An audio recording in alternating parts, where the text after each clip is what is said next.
Hello guys and welcome back to Between the Ropes TV video on my own today.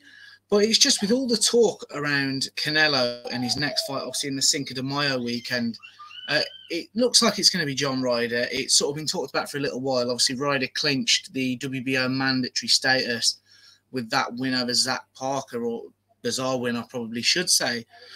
But it just sort of begs the question for me because I like John Ryder. I do. And, you know, in the last few years, he's been on some good form. But I think you have to look at what are the realistic odds of him beating Canelo. Now, I know Canelo is obviously the undisputed super middleweight champion. With that comes mandatories. Obviously, he's the mandatory. He's got to fight him. But I just think, you know, Canelo now, he's in his early 30s. We've got a few years left of him. Is this a fight that excites me? And I feel terrible saying this because I am a John Ryder fan. However, I just think John Ryder's got his level. You know, they've fought some of the same people. Obviously, you know, John Ryder's probably biggest win is that Danny Jacobs win last February. Canelo's quite soundly beat Danny Jacobs. Obviously, they've fought Rocky Fielding.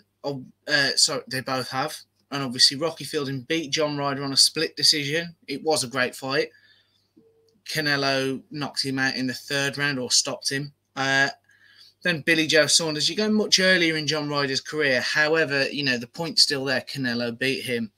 So I just think, you know, now at 34 years of age, what are the realistic chances that John Ryder can go in there and win?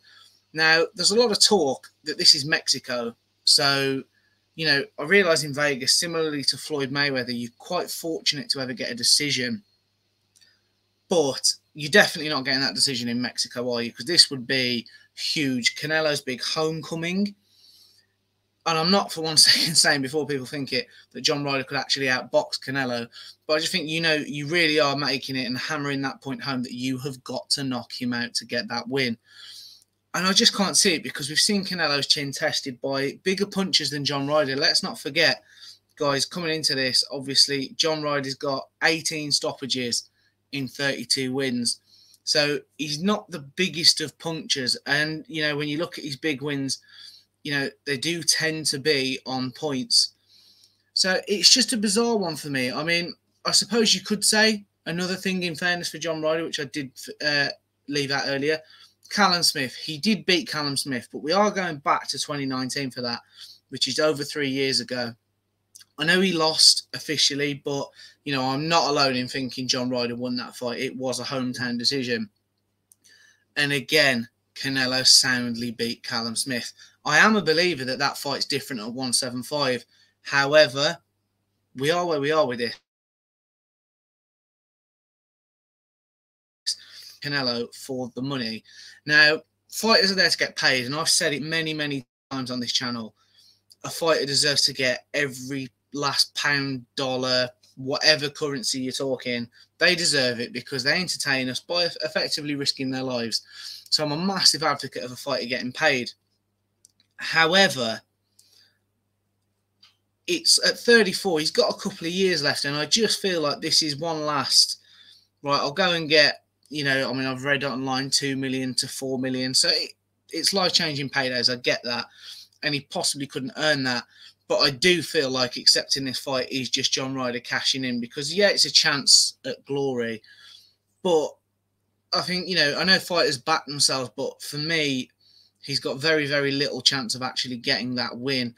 You know, we've seen him quite slow at times, particularly recently. And I just can't see it ending well for him. Canelo, let's not forget, even after the Bivol loss and a slightly underwhelming performance with Triple G, he's still a pound-for-pound great. He's still a history maker. He's still one of the best to ever do it. So, sadly, especially in Mexico, that's going to fire Canelo up. He's talked a lot about legacy, and that is legacy right there, bringing such a huge occasion to his home. So, in summary, guys, for me, this is sadly, it'll be the end of John Ryder. I just think he'll take the payday and go off into the sunset. And I'd be happy for him, don't get me wrong. As I said, I am a fan of his. But I'm just a bit disappointed in terms of, I want Canelo fighting in the bigger fights, the huge fights, the ones, you know, that Benavidez, Andrade, you know, Superman, like all these names. And then even at 175, if that is something you wanted to do, there's the Bivol rematch. I just think there's other options possibly. But there we go, guys. Let me know what you think in the comment section, because people may think I'm wrong, they may think I'm being harsh. Hit those like and subscribe buttons. It really does help us out. And join us on the next one.